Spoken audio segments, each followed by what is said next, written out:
시험으로 갈 때, 빈들에서 걸을 때, 그때가 하나님의 때. 내 힘으로 안 될 때, 빈손으로 걸을 때, 내가 고백해 여호와 이래. 우리 모인 이곳에 주님 함께 계시네. 우리 내 아버지 은혜. 적은 떡과 물고기 내 모든 걸 드릴 때 모두 고백해 여호와 이래. 주가 일하시네. 주가 일하시네.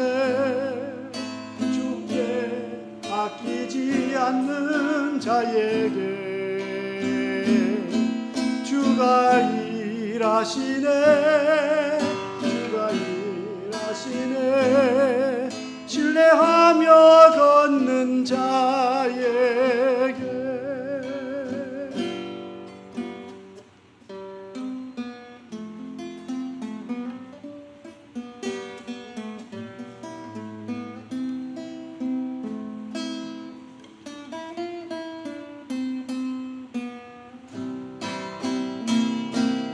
주가 일하시네.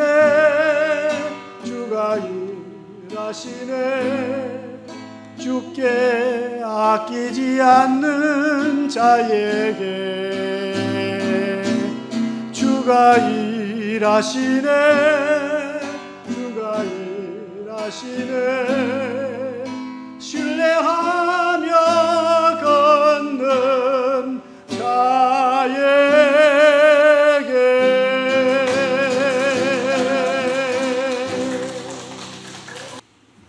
아이고, 반갑습니다.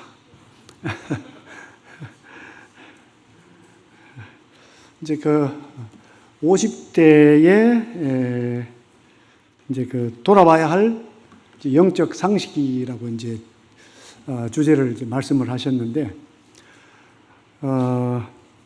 이제 그 오늘 이제 그 찬송 가사가 이제 주가 일하시네거든요. 주가 일하시네. 여기 이제 날이 저물어 가는데 이제 빈들에서 이제 걸어가고 있다는 거죠. 그런데 이제 그 예수님께서 그 제자들에게 이제 그 5천 명, 또 한 번은 또 4천 명인데 이제 너희들이 먹을 것을 주라 그랬잖아요. 그런데 이제 이 보르륵 5개, 물고기 2마리 이제 밖에 없었죠. 근데 이제 주님께 드렸을 때 주님께서 그것을 이제 풍성하게 해 주셨어요. 근데 제가 이제 저 자신을 돌아볼 때 이제 그 제가 이제 보이기는 몇 대처럼 보이세요? 제가 보이기는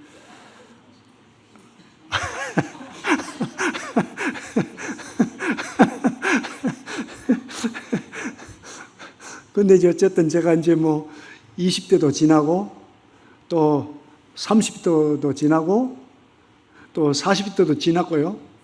이제 50대도 지났어요. 그 60 중반에 이제 제가 들어서고 있잖아요. 중반에 들어서고 있는데 확실한 것은 이제 시간이 가면 갈수록 그 힘이 떨어지더라. 그 시간이 가면 갈수록 그 자신이 없어요. 뭐 정말 더 할 수 없겠다 이런 생각이 들어요. 그래서 어떻게 보면 염려하고 산다면은 그래도 젊었을 때는 내가 젊음이 있었으니까 이렇게 할 텐데 이제는 이제 다른 그 외부 지역 교회를 방문하더라도 사회 가시는 분들이 저보다 젊은 분들이 더 많잖아요. 이런 말씀을 드리면 좀 그렇습니다만은 젊은 사람 초청하고 싶지 나이 든 사람 초청 잘 안 하고 싶을 거예요 아마. 갑자기 분위기 썰렁한가요? 이제 어떤 그 쓰임새를 생각했을 때 세월이 많이 지났구나. 또 어떻게 보면 나도 이제 어떻게 보면 다른 분들이 나를 볼 때 구시대의 사람이다. 이럴 수도 있겠죠. 그러니까 저는 이제 막 그냥 이제 그 비로소 젊음이 얼마나 소중한지, 젊음이 얼마나 영광스러운지 이제 그런 생각을 조금 하거든요. 그런데 이제 그러면서도 이제 그 우리 50대가 참 좋을 때다. 50대. 제가 뭐 80대 된 사람 같아. 죄송합니다.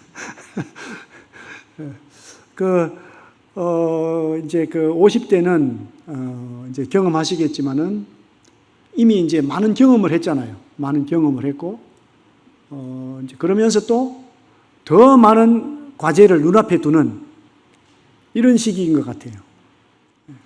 그래서 어떻게 보면은, 이미 이제 경험도 많이 하고, 또 많은 또 채널을 가지고 있으니까 어떤 일이 있을 때는 아마 이제 더 복잡해지는 시기가 아닌가. 차라리 뭘 모른다면 집중해서 할 수 있을 텐데, 오히려 50이 되면 이제 이미 많은 경험도 있고 또 채널도 많아지기 때문에 이제 더 혼란스럽고 이제 복잡한 시기가 될 수가 있을 것 같아요. 그렇지 않은가요? 채널이 별로 없어요? 성경만 보고 삽니까? 이제 벌써 이제 이미 이제 그 많은 여러 가지 어떤 통로에 이제 노출이 돼 있는 거죠. 그래서 이제 오늘 그래도 주제가 50대에 돌아봐야 할 영적 상식이에요. 영적 상식. 그래서 어떻게 보면 굉장히 소중한 주제를 정했다. 그래서 역시 우리 이 바나바죠. 바나바 인도하신 형제님들이 그 수준이 상당하시구나. 이 정도 주제를 정할 정도면은 제가 와서 말씀을 전하지 않더라도 이 자체적으로 교제도 다 할 텐데 괜히 제가 와가지고 그래서 제가 찬송만 부르고 가려고 그랬는데 어쨌든 참 좋은 주제라고 생각이 됩니다. 그러면서 저는 이제 여러모로 이제 생각을 하면서 이제 에베소서 3장 14절에 이런 말씀이 있어요. 이제 3장 전반부에서 이제 뭐에 대해서 말씀하시냐 하면 어떤 하나님의 경륜에 대해서 말씀을 하시죠. 하나님의 경륜. 어떤 경륜이냐 하면은 이제 3장 2절에 보니까 3장 2절에 이런 말씀이 있어요. 너희를 위하여 내게 주신 하나님의 그 은혜의 경륜을 너희가 들었을 터이라. 그러니까 이 에베소 교회 성도들을 위해서 이 사도 바울에게 주신 게 있어요. 그게 뭐냐 하니까 하나님의 그 은혜의 경륜. 이거를 이제 사도 바울에게 주셨는데 이 바울이 이미 에베소 교회에 있을 때, 에베소에 있을 때 여기에 대해서 말씀을 했다는 거죠. 이제 은혜의 경륜이 뭡니까? 은혜의 경륜. 은혜의 경륜이 뭐냐 하니까 이게 이제 그 4절에 보면은 그리스도의 비밀인데, 그리스도의 비밀, 그리스도의 신비죠. 우리 사람이 알 수 없는 그 신비한 것이 있는데 이 그리스도 안에 있다. 이게 이제 뭐냐 하니까요. 5절에 이제 그의 거룩한 사도들과 선지자들에게 성령으로 나타내신 것 같이 다른 세대에서는 사람의 아들들에게 알리지 아니하셨다 그랬어요. 여기에서 이제 우리가 이제 신학적인 용어로 뭐가 나오냐면 이제 세대주의가 나와요. 세대주의. 지금은 은혜의 시대다. 시대를 7시대로 구분하잖아요. 우리가 이제. 근데 이제 성경에 안 나타나 있는데 성경을 이렇게 분석하면서 그렇게 7시대로 이제 그게 이제 세대주의라고 그래요. 근데 또 세대주의가 뭐 또 복잡해요. 또 세대주의도 막 나뉘어요. 그런데 이제 그렇게 이제 하나님께서 우리에게 말씀하신 것은 복잡할까요? 아니면 단순할까요? 사실은. 단순해요. 누가 복잡하게 만들죠? 자꾸 학자들이 복잡하게 만들어요. 그게 저는 문제라고 생각을 해요. 하나님께서 우리에게 비춰주신 것만 알면 되는데, 더 깊이 들어가가지고, 이제 그걸 가지고 이제 막, 전천년 세대주의, 후천년 세대주의, 무천년 세대주의 가지고 막 싸워요, 그거 가지고. 학자들이 막 싸우니까, 누가 좋아합니까? 사탄 마귀가 좋아하는 거예요. 그래서 여기 이제 이 세대에 있어서, 이제 지금은 은혜의 시대인데, 이제 중심이 뭐냐 하니까, 거기에서 말씀하는 중심이 뭐냐 하니까, 전천년, 후천년, 무천년이 중요한 것이 아니고, 여기 보니까 6절에 이방인들이 6절에 복음으로 말미암아 그리스도 예수 안에서 함께 상속자가 되고, 함께 지체가 되고, 함께 약속의 참여한 자가 된다. 이게 진짜 중요한 거예요. 이방인이, 우리는 유대인입니까? 이방인입니까? 이방인이잖아요. 이방인인데 하나님의 은혜의 경륜 속에서 제일 끝에 있어야 되는데, 이 경륜에서 제외돼야 되는데 어떻게 되어 있습니까? 경륜의 중심에 있어요. 이게 놀랍잖아요. 우리가 전천년, 후천년 알 수도 있고 모를 수도 있는데, 우리가 하나님의 자녀이면 하나님의 역사에 어디에 있다? 중심에 있고 가장 중요한 역할을 하는 거죠. 그것 때문에 싸우고 이렇게 또 복잡하게 책을 몇 권씩 해가지고 배우고. 그러니까 이게 놀라운 것은 뭐냐 하면, 이 그리스도의 비밀이 뭐냐 하면, 그리스도는 누구를 위해서 계시느냐? 그리스도는 죄인들을 위해서 오셨습니다. 그리스도는 의인들 위해서 오신 게 아니에요. 그리스도는 도움을 많이 받을 수 있는 사람들이 오신 게 아니라 도움받지 못할 사람들을 위해서 오셨어요.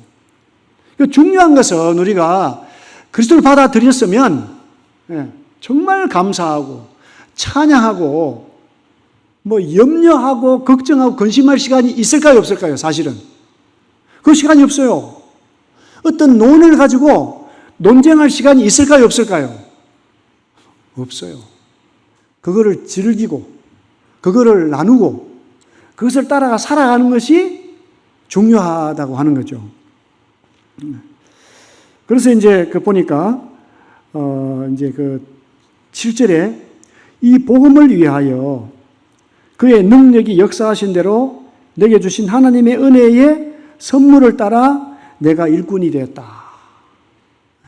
그러니까 여기 이제 일꾼이라면 장로도 되고 집사도 되고 또 청구받지 않았더라도 또 우리 바나바 일꾼도 되고 또 구역의 일꾼도 되고 또 우리는 다 어디서 일꾼입니까? 가정에서, 직장에서 다 이게 이제 일꾼이라는 것이 원래 원어가 들어가면 집사예요, 집사.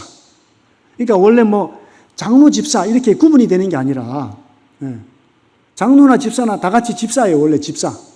사역자다, 사역자. 사역을 맡은 자들이다. 그 청거된 집사가 있고 청거 안 된 집사도 있는 거죠. 근데 우리는 교회를 계급적으로 묶어요. 물론 이제 장로들은 교회를 정말 책임을 져야 되고 영적인 일에 책임을 지지만은 어떻게 섬기느냐? 종으로서 섬기는 거예요, 종으로서. 어떤 회사처럼 제일 높은 탑이 되어가지고 이게 탑다운이래, 탑다운. 성경은 탑다운이 아니에요. 반대로 말하면 어떻게 될까요? 우리 공성형제님 거꾸로 하면 어떻게 돼요? 탑다운을 거꾸로 하면은 로우업인가요? 로우업? 없는다는데 이건 잘 없네. 아래에서부터 위로예요. 아래에서부터 위로. 성경 원리가. 어떻게 아래에서부터 위로가 됐죠? 하나님이 가장 높이 있었던 그 아들을 가장 낮은 곳에 보냈잖아요. 그게 예수님의 섬김이지 않습니까? 교회도 사실은 마찬가지예요, 교회도. 장로들이 권세가 있는데 이 권세가 막 다스리는 이런 권세가 아니라 무슨 권세죠? 섬기는 권세를 주셨다. 섬기는 권세.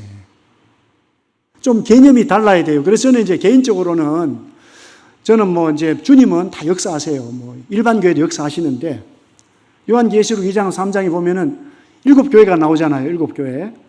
7교회는 이 세상에 있는 다 예수님 부르는 그 단체잖아요. 그게 이제 어떤 하나님의 종이 그곳에서 역사를 하고 있어요. 그건 전 부인하지 않아요. 그러나 가장 칭찬받는 교회, 그 빌라델비아 교회, 그 빌라델비아라는 뜻이 뭡니까? 형제 사랑이에요. 형제 사랑. 그게 빌라델비아 뜻이 형제 사랑이에요. 빌리아, 델로스 해가지고 형제 사랑이거든요. 그것이. 예. 그래서 한 가족으로서 형제로서 섬기는 거. 그 가운데 엄밀히 일하는 장로들과 집사들이 있는 것이지 뭐 더 뛰어나면 장로가 되고 덜 뛰어나면 집사가 되고 이게 아니에요. 여기 뭐라고 말씀하셨습니까? 여기 일꾼이 된 게 어떻게 일꾼이 됐어요? 일꾼이 7절에 보니까 이 복음을 위하여 그의 능력이 역사하신 대로, 예, 능력이 역사하신 대로. 이 바울은 얼마나 큰 그 복음의 능력을 경험했을까요? 바울은 진짜 특별한 부르심을 받았잖아요. 어떤 분들은요 그냥 믿는 집에서 태어나가지고 있다 보니까 내가 믿는 사람이 된 거야. 그건 너무 크진 않잖아요. 자연스러운 거잖아요. 예. 그런데 하나님 어떤 사람을 쓰시느냐? 정말 드라마틱하게 부르는 경우가 있습니다. 드라마틱하게. 예. 걔는 또 영어가 나왔네요. 그런데 우리가 다 바울처럼 그렇게 부름 받았습니까? 그런데 어떨 때는 막 바울처럼 부름 받지 않았으면 구원을 못 받았다고 생각하는 분들도 있어. 막 신비한 경험을 해야 되는데 그렇지 않아요. 구원은 하나님이 쉽게 했을까요? 어렵게 했을까요? 쉽게 한 거죠. 이게 충격입니다. 구원이 정말 어려울 줄 알았더니 은혜야. 그저 주는 선물이죠. 이걸 못 받아야 돼. 이걸 받아들이면 구원이잖아요. 근데 이거를 정말 감격적으로 받아들이는 사람도 있고, 아 그렇구나 이렇게 받아들이는 사람도 있어요. 그러면 이제 그 결과는 좀 차이가 나는 거죠. 뜨겁게 주님을 안 사람들은 뜨겁게 섬기는 거고, 그냥 더듬이지근하게 좀 더듬이지근하게 갈 수도 있어요. 근데 그게 인생의 끝은 아니죠. 어떤 분들은 더듬이지근하게 시작을 했는데 또 많은 드라마틱한 경험을 주셔가지고 나중에 보면 또 아주 그냥 놀라운 삶을 사는 분들도 있습니다. 그러니까 부르심이 다양하죠. 하나님 부르심은 정말 다양해요. 근데 내 편에서 어떤 정형화시켜서 항상 드라마틱하게 할 때는 이제 문제가 이제 있다는 거죠. 그래서 여기 보니까 하나님의 은혜의 선물을 따라 일꾼이 됐다는 거예요. 일꾼이 된 것이 내가 뭐 자질도 중요하겠습니다만은 하나님의 은혜의 선물을 따라서 됐다. 은혜다, 은혜. 근데 그 당시에는요, 이제 예를 들어 장로가 된다는 것이 이제 이 안수를 하죠. 하나님께 의탁하는 거죠. 왜냐하면 그 교회가 고난을 당할 때 장로는 도망가면 됩니까? 안 됩니까? 도망 못 갑니다. 지키고 있어야 돼요. 뭘 걸고 지키고 있어야 됩니까? 목숨을 거는 거예요, 목숨을. 그러니까 이제 만약에 이제 북한에서 넘어왔다, 한국이 북한의 소유가 됐다. 다 도망가도 장로들은 도망가야 됩니까? 안 가야 됩니까? 이게 숙제인데. 그러니까 내 목숨은 누구에게 이제 바쳤다, 내 목숨을 하나님께 의탁했다는 겁니다. 그것이. 그게 그 당시에 장로로서 안수를 받는 특별함이 있는 거죠. 그래서 바울이 하나님의 나라 가려면은 많은 고난을 통과해야 된다고 하고 안수해서 장로들을 세워요. 그 고난받는 선봉에 누가 서야죠? 고난받는 선봉에? 장로들이 서는 거예요. 장로들이. 한국은 너무 형편이 좋으니까 좀 개념이 다를 수가 있어요. 그러니까 엄청난 부르심을 받은 거죠. 그런데 그것이 뭡니까? 내가 목숨 바칠 기회를 주셨구나. 하나님의 목숨 바칠, 성도들 위해서 목숨 바칠 기회를 주셨구나. 이거 은혜잖아요, 은혜. 근데 저는 좀 잘 몰랐던 것 같아요. 부르심 받을 때 저는 이런 거 잘 몰랐어요. 그냥. 그러니까 이제 50이 지나 60이 지나니까 조금 정신이 차려집니다. 네. 그래서 이제 여기 보니까 8절에 모든 성도 중에 지극히 작은 저보다 더 작은 나에게 이 은혜를 주신 것은, 그러니까 바울이 여기서는 성도 중에 지극히 작은 저보다 더 작은 나에게 은혜를 주셨다. 바울은 사실 부름받을 자격이 없는 사람이잖아요. 그리스도인들 핍박하고 감옥에 넣고 또 돌 던지는데 이렇게 허락해주고 이랬던 사람인데, 죄인 중에 괴수라고 했는데, 여기서는 어쨌든 성도 중에, 모든 성도 중에 지극히 작은 자보다 더 작은 나에게 은혜를 주셨다. 이건 측량할 수 없는 그리스도의 풍성함을 이방인에게 전하게 하시고, 영원부터 만물을 창조하신 하나님 속에 감추었던 비밀의 경륜이 어떠한 것을 드러내게 하려 하심이라. 그러니까 이 경륜이 얼마나 소중한지, 이것을 나타내는 것이 나의 삶의 목표다. 이제 뭐냐 하니까 답이, 이는 이제 교회로 말미암아 하늘에 있는 통치자들과 권세들에게 하나님의 각종 지혜를 알게 하려 하신다. 이게 굉장히 중요한 거죠. 그리스도인으로 살아가는데 이 세상에서 우리가 다양한 모습으로 살아갑니다마는 삶의 목적이 뭐냐? 교회를 통해서. 이 교회라는 건 뭐죠? 교회는 그리스도의 은혜를 깨달은 분들의 모임이에요. 모임. 그래서 여긴 지역교회죠. 지역교회도 있고 우주교회도 있고, 어떻게 보면 가정부터 이게 작은 교회가 될 수 있어요. 그래서 우리는 너무 우리는 말씀 속에서 어떤 지역교회에 대해서 너무 강조를 해요. 지역교회. 지나치 강조해도 나쁜 건 아닙니다만은, 그 모임들이, 그 모임의 목적이 뭐냐. 여기 이제 우리가 이제 예를 들어 이 바나바 반도 모였다면 목적이 두 가지예요. 하나는 뭐죠? 어떻게 복음을 전하는 데 동역할 것인가. 둘째로는 어떻게 우리 모임을 통해서 이제 여기 보니까 뭐예요? 이게 하늘에 있는 통치자들, 영적인 존재들, 권세들에게 어떻게 하나님의 각종 지혜를 알게 할 수 있는가. 이게 목적이거든요, 이것이. 그러니까 제가 이제 이렇게 선교센터에서 중국인들에게 복음을 전하고 있습니다만은, 이제 선교센터에서 자칫 잘못할 수 있는 게 뭐냐 하면, 우리는 전도만 하면 된다. 전도만 하는 거죠. 또 우리 CBF 같은 경우에는 우리 대학생 선교단체다. 선교만 하는 게 중심이라고 그래요. 항상 두 가지죠. 어떤 모임이든지 첫 번째로 복음, 둘째로는 원리, 교회의 원리. 하나님께서 나타내고자 하시는 그 비밀. 이것을 어떻게 이 두 가지를 할 때 균형이 잡히거든요. 균형이. CCC 같은 경우에도 선교단체다. 내비게이터도 교회는 없다 이렇게 말해요. 교회가 정말 소중하거든요. 교회 이름으로 모이거나 교회 이름으로 모이지 않거나 정형화됐거나 무정형화됐거나 강조점이 어디 있죠? 두 가지라니까요. 복음을 전하고 그리스도의 성품을 나타내는 것, 두 가지. 그건 뭡니까? 그게 이제 우리가 이제 50대가 됐다. 60대가 되어 간다. 이 기초에 서 있어야 된다, 기초. 우리가요, 이제 어떻게 보면 저도 이제 마찬가지입니다만은 많은 요구 조건들이 있습니다. 많은 요구 조건들이. 근데 제가 할 수 없는 게 너무나 많아요. 근데 제가 정말 집중해야 될 게 뭐죠? 두 가지예요. 두 가지. 복음을 전하고 그리스도를 닮아야 된다. 복음을 전하고 그리스도를 닮는 거거든요. 함께 여기 모여서 우리가 하는 게 뭡니까?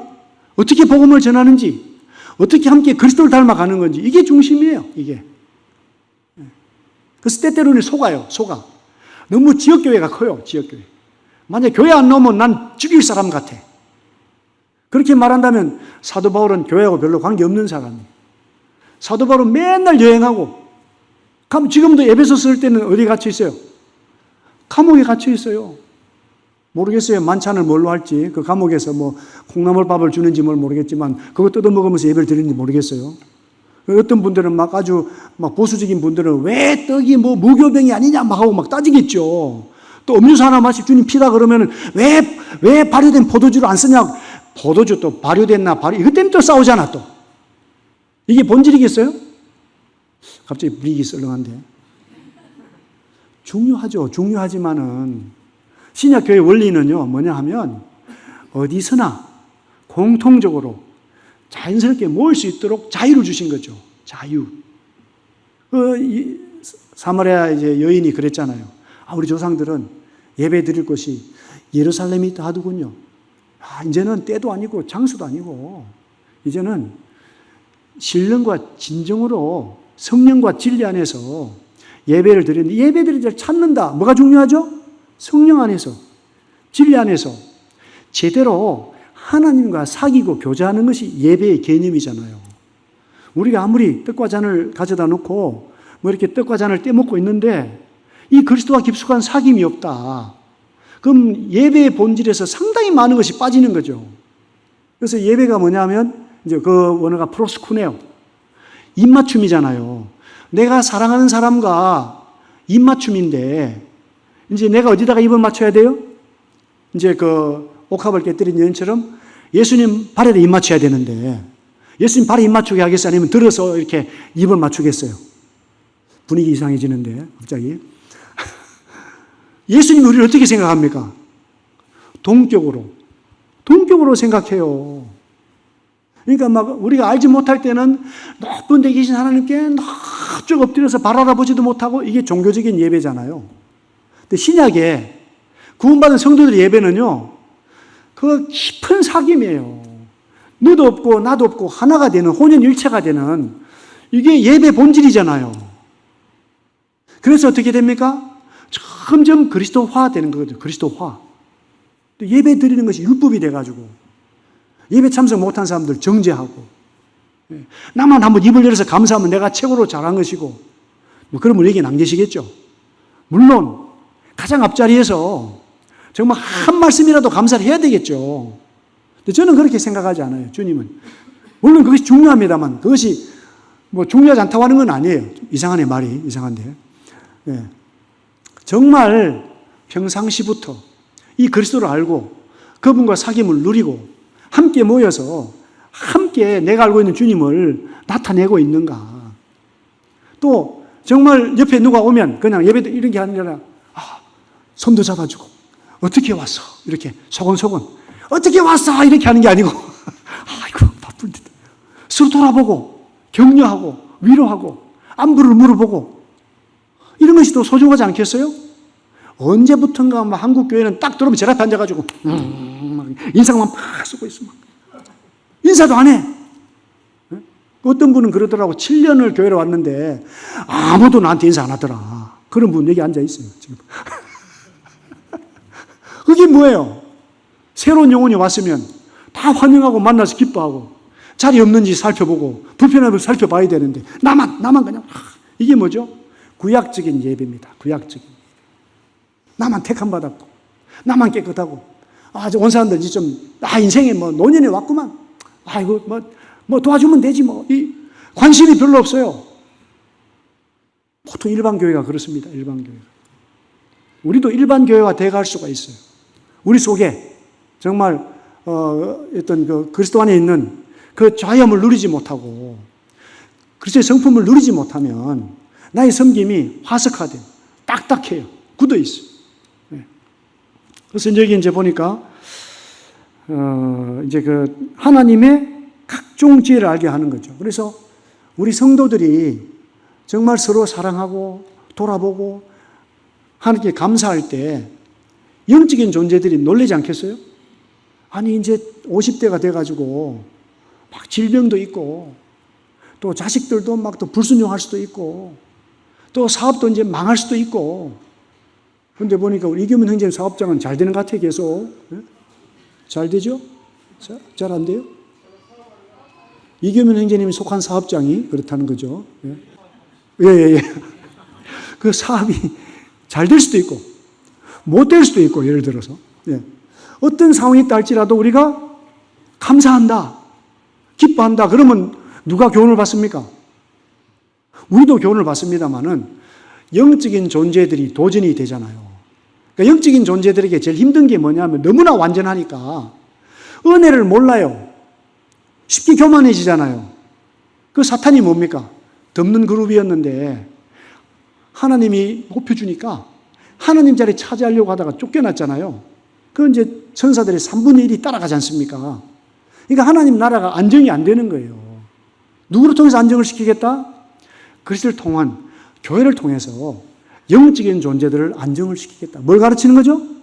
겸손을 가르치고 온유를 가르치고 친절을 가르치는 거예요. 겸손을 몰라요. 천사들이. 유대인들에게 제일 문제가 뭐죠? 겸손이 힘들어요. 유대인들은 너무 세상의 모든 복을 다 가져가지고 때때로 선진국에 있는 교회들이 또 뭘 모릅니까? 겸손을 모르는 거예요. 겸손하면 어떻게 해요?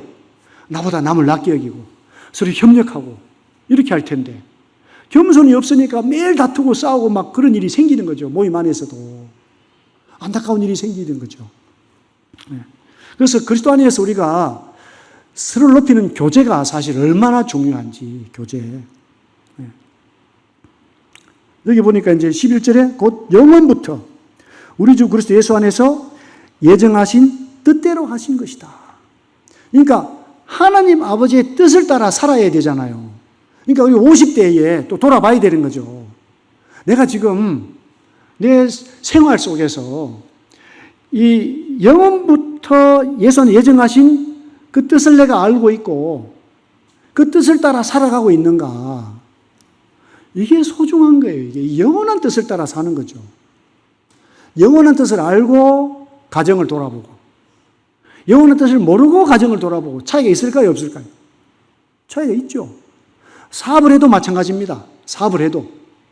어떤 우리가 생각하는 이 세상의 성공과 실패가 중요한 것이 아니라 현재 내가 있는 위치에서 예수께서 예정되신 그 뜻을 따라서 내가 살아가고 있는가. 이런 것을 다시 한번 돌아봐야 된다. 왜냐하면 지금 영향력이 가장 높을 때입니다. 지금 50대. 여기서 몇 사람이 끼어가지고 하나님 뜻 위에 산다 하는 거하고 또 어떤 막 잘 가던 사람이 갑자기 그냥 막 유튜브 보더니만은 내가 오늘부터 내가 주식 투자는 잘못된 거 아니에요. 내가 주식에 전념하겠다. 분위기 안 좋아하시나 보다 주식은. 별로 관심이 없으시네. 예? 뭐 주식이 올라가면 교회 때 표시가 주식이 내려가면 겸손해. 50대에 그렇게 살고 있다면 인생이 허비잖아요. 인생이 허비예요. 주식이 올라가도 내려가도 그냥 주식 하지 말라는 얘기는 아니에요. 주식이 자본주의 사회에서는 탑입니다. 먹이사슬 중에 최고에 올라가 있잖아요. 근데 어떻게 해야 됩니까? 어떻게? 겸손하게, 지혜롭게. 목적이 하나님 영광을 위해서. 하나님 영광은 뭡니까? 그분의 성품을 나타내는 거잖아요. 많이 가지면 기쁘게 나누고 없어도 주님으로 감사하고 주님이 나의 전부니까 감사하잖아요. 그래서 우리가 이제 이런 그 분별력을 잃으면 되지 않는다. 분별력을. 그래서 12절에 보니까요. 12절에 우리가 그 안에서 그를 믿음으로 말미암아 담대함과 확신을 가지고 하나님께 나아감을 얻느니라. 이게 중요한 거예요. 이게 나의 매일의 그 생활 속에서 내가 정말 주님 안에서 주님 믿음으로 담대함과 확신을 가지고 하나님께 나아가고 있는가. 이게 나아감을 얻는 거잖아요. 은혜입니다. 은혜. 세상 사람들은 알 수 없는 비밀한 은혜예요. 은혜.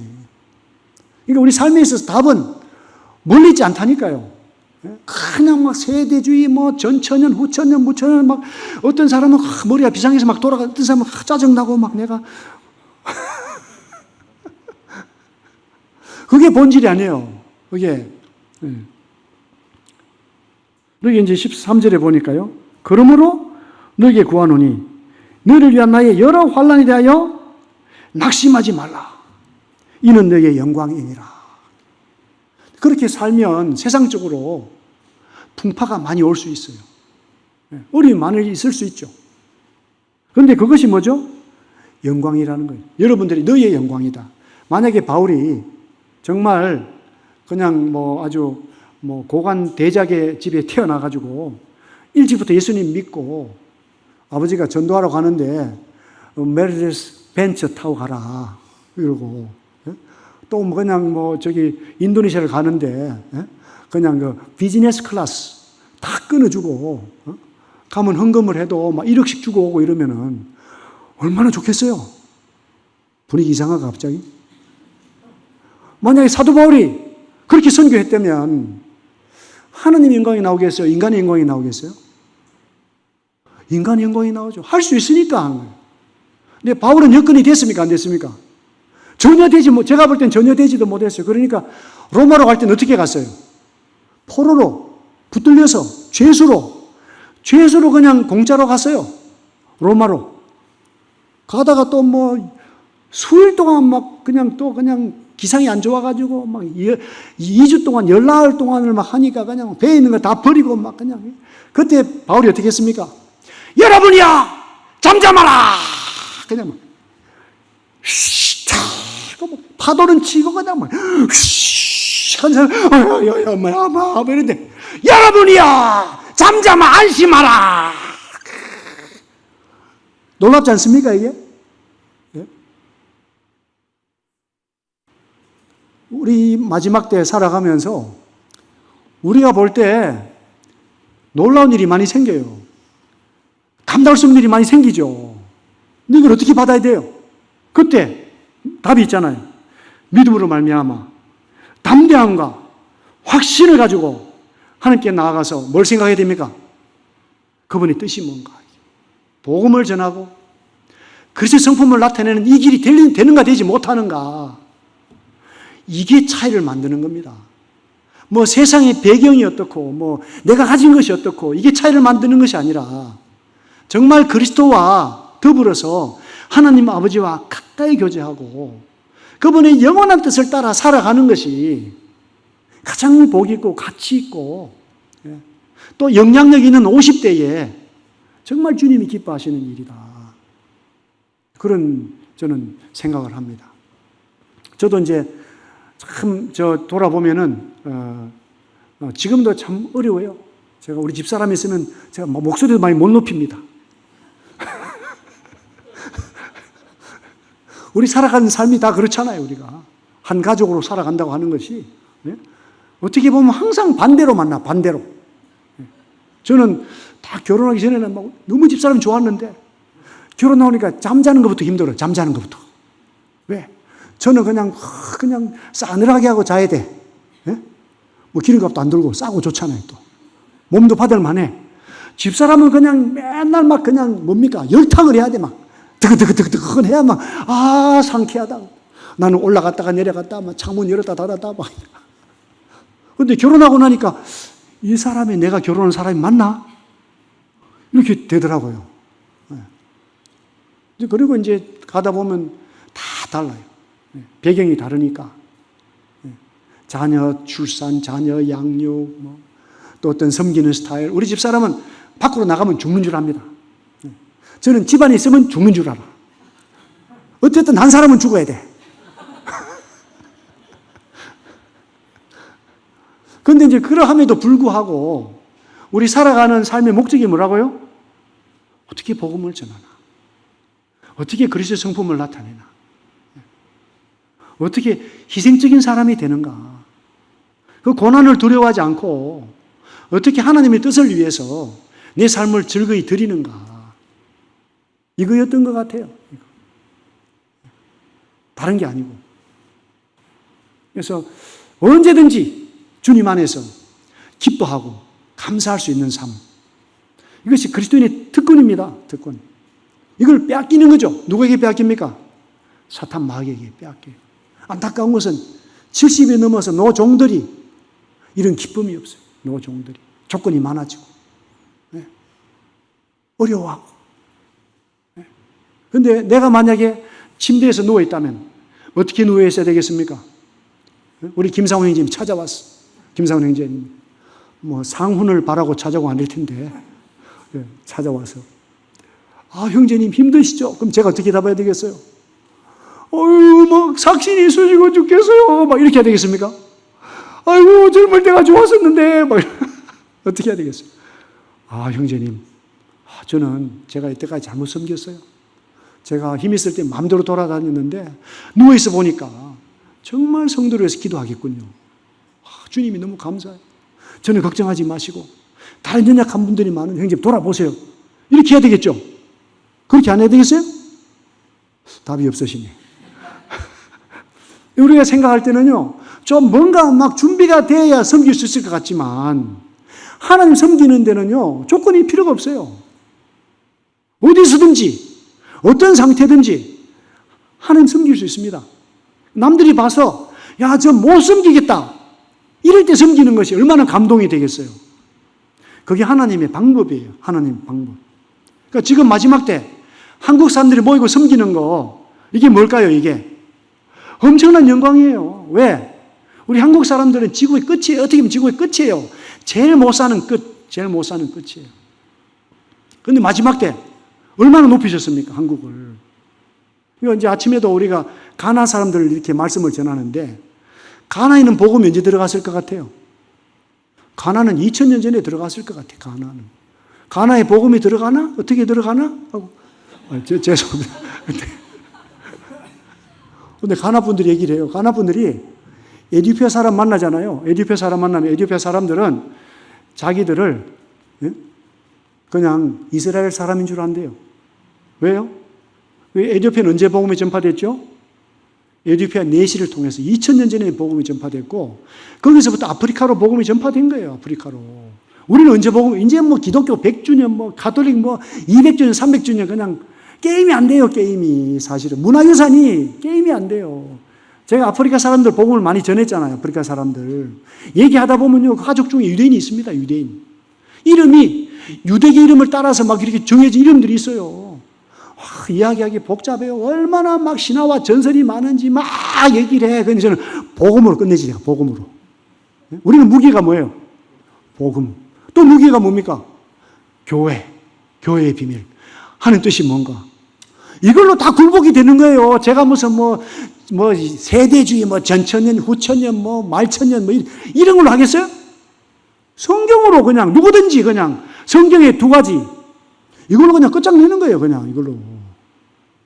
여기에 능력이 있습니다. 여기에 능력이 있어요. 여기에 우리가 정말 겸손하고 온유하고 친절하고 이렇게 했을 때 거기 주님이 약속하셨잖아요. 복된 삶을.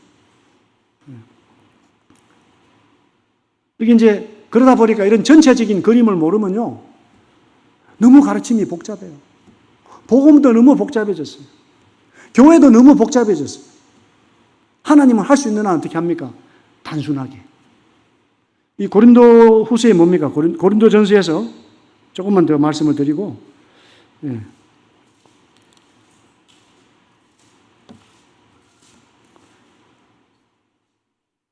제가 개인적으로 하면은 목소리 많이 못 높입니다. 제가 뭐 높일 게 어디 있겠어요. 근데 또 목소리 낮추면 좋으실까봐. 제가 또 그렇습니다. 1장, 고린도서 1장 18절에요. 이 말씀이 있습니다. 시간이 벌써 지난 것 같은데. 그렇죠? 좀 마무리하겠습니다, 이제. 마무리합니다. 이 십자가의 도가 멸망하는 자들에게는 미련한 것이요.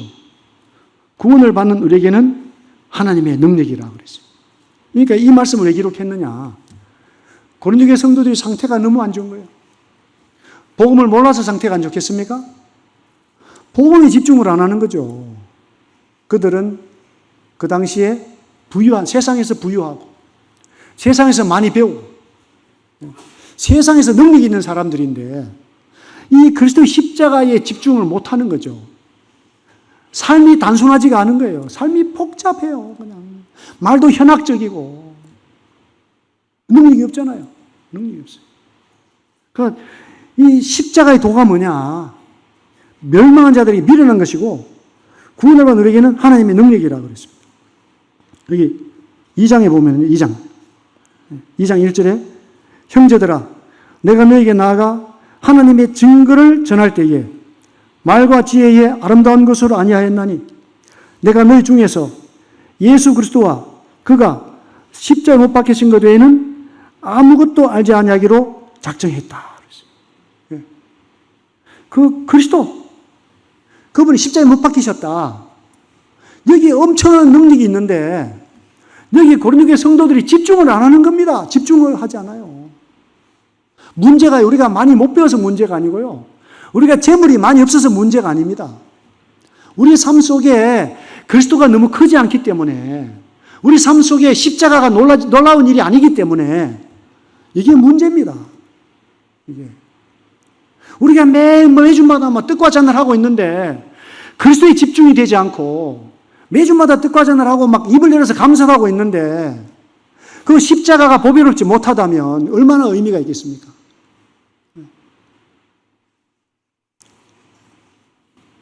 그래서 이제 고린도 후서에서는요, 이제 뭐라고 말씀하시냐면은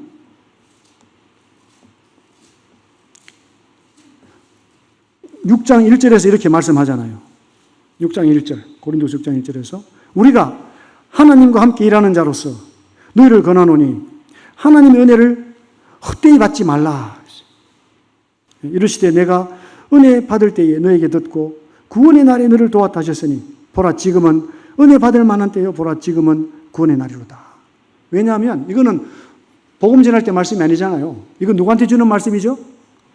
고린도교회 성도들에게 주는 말씀이에요. 왜? 성도들이 은혜를 헛되이 받았거든. 왜? 은혜를 제대로 받아야 세상 물질보다도 세상 지식보다도 그리스도가 소중한데 이분들에게는 자기 체면이 자기 지위가 이게 더 중요한 거예요. 그러니까 서로 시기하고 질투하고 싸우고 잘못해도 잘못했다고 반성도 하지도 않고 그러잖아요. 근데 바울이 구원을 점검해봐 그러겠어요? 그게 아니잖아요. 받은 은혜를 생각해 보세요. 그러니까 이분들이 구원받았는데 누구 앞에 안 나갑니까? 그리스도 앞에 나가질 않아요. 예배당은 가겠죠. 뜻과자는 대하겠죠. 누구 앞에 안 나갑니까? 그리스도 앞에 안 나가는 거죠. 스스로 징계받는 거예요, 징계. 교회에서 징계는 남한테는 주는 게 아니에요. 교회의 근거를 받지 않고 자기 삶을 뉘우치지 않을 때 정말 형제인지 아닌지 한번 교제권에서 끊어보면 교제권에서 끊었는데도 기쁘게 잘 살아간다. 그럼 정말 구원을 못 받았나 이렇게 하는 거잖아요. 근데 성도들 중에서 스스로 교제를 끊어버려. 스스로. 얼마나 위험해요. 얼마나. 그래서 이제 이게 구약에서부터 인용됐잖아요. 하나님이 받으실 때에, 하나님 받으실 때, 2절에 보니 원래 이제 하나님 받을 만한 때에, 너에게서 듣고 구원해 주신 날에 널 도왔다. 지금 하나님이 받아주시는 때고 지금은 구원의 날이다. 그런데 안 나가요. 누가 안 나갑니까? 그런데 왜 성도들이 교만해서 안 나가는 거죠? 자기 지식을 의지하고 육신의 쾌락을 의지하고 교만하고 자기 방법대로 교회를 나가는데 자기 방법대로 살아가는 거예요. 자기 방법대로. 그래서 그들에게 뭐가 부족합니까? 고린도후서 7장에 보면은요. 7장 1절에 이렇게 말씀. 그런즉 사랑하는 자들아. 그래도 바울은 사랑해요. 이 고린도서 때는요. 고린도교회 성도들이 사도 바울은 사도가 아니다 이렇게 막 비방할 때입니다. 사도 바울은 돈만 사랑한다 이렇게 말해요. 저 같으면 다시 안 간다 막 이럴 텐데 눈물로 편지를 써요. 눈물로. 부모가 자식에게 내가 그리스도의 주되심과 여러분의 종된 걸 선포한다 이렇게 말했어요. 사랑하는 자들아. 이 약속을 가진 우리는 하나님을 두려워하는 가운데서 거룩함을 온전히 이루어 육과 영의 온갖 더러운 것에 자신을 깨끗하게 하자. 상태가 좋아지면 진짜 하나님을 알게 되고 하나님이 두려워요. 하나님을 섬길 대로 섬기는 거죠. 진정한 회개는요. 상태가 좋을 때 일어나요. 상태가 안 좋으면 회개가 없어요. 그게 고린도교회 성도들이 회개가 없잖아요. 다 자기 중심으로 생각해요. 이 정도는 할 수 있지. 뭐 이렇게 사는 다 사는데 이렇게. 근데 은혜를 정말 제대로 받고 우리의 삶에 주님을 닮은 삶을 살아가면 저절로 주님을 경외하게 돼 있고 성령의 충만 가운데서 정신을 차리고 살게 되는 거죠. 그래서 고린도후서에는 사도 바울의 간정으로 가득 찼습니다. 내가 어떻게 목숨을 걸고 여러분을 섬겼는가. 여러분 나를 부모라고 하지 않아도 난 여러분을 자식처럼 대하고 있다. 변함없는 사랑, 변함없는 섬김. 그래서 우리가 50대가 됐는데 이런 원리로 교회 안에서도 언제든지 사랑한다. 자식들에게도 언제든지 사랑합니다. 또 부모님들이 이제 막 그냥 80대, 90대 막 애기 같아. 영원히 사랑합니다. 영원히 사랑할 기회가 없습니다. 가시니까. 어떻게 하면 이렇게 영원하신 뜻을 따라 살아갈 수 있는가? 이게 우리에게 있는 50대의 건강한 영적인 상식이 되리라고 믿어요. 그러니까 우리가 새로운 것을 배우는 것이 아니라 우리 가운데 있는 소중한 것을 놓치고 살고 있지는 않은가. 아무나 다 누릴 수 있도록 해주신 건데. 그래서 공부를 잘하는 학생은요, 참문서가 있긴 있습니다. 근데 뭘로 공부합니까? 참고서로 공부합니까? 교과서로 공부합니까? 답이 없으시네. 교과서에 충실해야 돼요. 교과서. 그 참고서가 필요한 균형을 맞춰야 돼요. 균형을. 그래서 정말 우리가 주님 앞에서 부름받았고 살아가는데 정말 중요한 것이 무엇인지 이것을 좀 잘 생각하시고, 저는 사실 많이 생각하지 못하고 막 됨대로 살았는데 말씀이 있으니까 저절로 그렇게 가더라고요. 말씀이 있으니까. 이 은혜잖아요, 은혜. 하나님은 딱 돌아보고 나니 그래도 뭐 잘못한 것이 많지만은 그래도 이 두 가지 중심으로 내가 살았구나. 두 가지 중심으로. 그거를 이렇게 돌아보게 됩니다. 그래서 첫 번째로 나의 가정에서의 위치와 섬김이 어떤가. 둘째로 교회에서의 위치와 섬김이 어떤가. 세 번째로 또 직장에서 어떤 분들이 명태도 하셨는데 어쨌든 그 위치와 섬김이 어떤가. 또 이제 온 세상으로 알게 되니까 선교적인 차원에서 위치와 섬김이 어떤가. 그리고 다섯 번째로 주님을 알아가고 있는 상태는 어떤가. 성경 공부는 어떻게 하고 있는가. 기도 생활을 어떻게 하고 있는가. 어떤 분들과 함께 교제하고 있는가. 무엇으로 교제하고 있는가. 이런 것들 좀 구체적으로 살펴보시면 좋을 것 같아요. 그래서 50대는 하나님도 많은 시련을 주십니다. 왜? 단련해서 더 쓰셔야 되니까. 또 사탄은 많은 시험을 줍니다. 넘어지도록. 그래서 50대가 쉬운 때는 아니다. 정말 힘들고 험난한 때인데, 그러나 주님 안에서는 능치 못함이 없다. 오히려 정말 더 풍성한 삶을 누릴 수 있는 이러한 시간인 것을 또 생각하시면서, 오늘 이렇게 제가 또 좀 말씀이 안 좋을 것 같아서 특성도 하고 시간 때우려고 그랬는데 참아주셔서 감사합니다. 한번 기도하겠습니다.